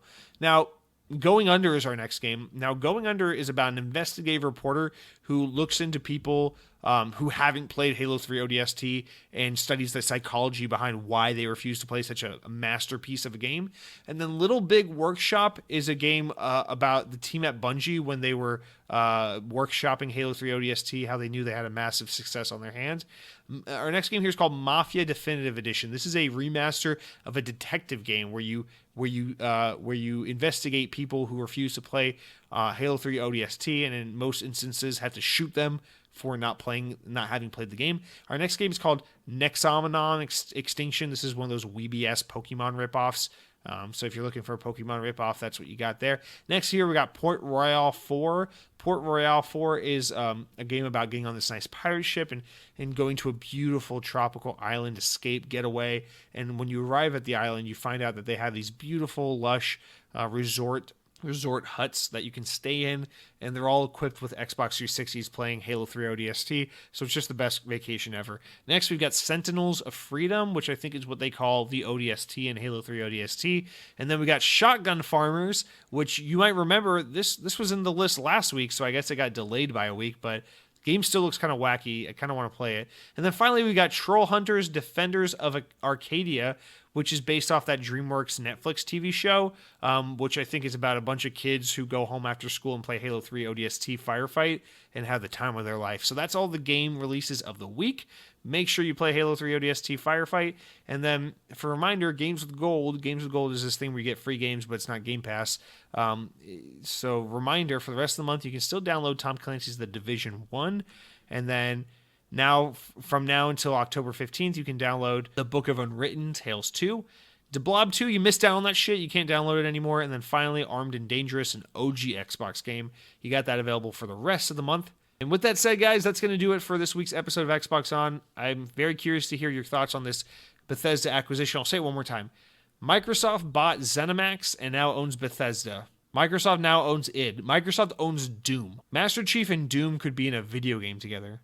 That's just fucking crazy. So thank you so much for listening, guys. I look forward to your comments and your feedback. Remember, all positive things. Go on to iTunes, leave me 5 stars, say very nice things about me. Maybe you could compliment my hair.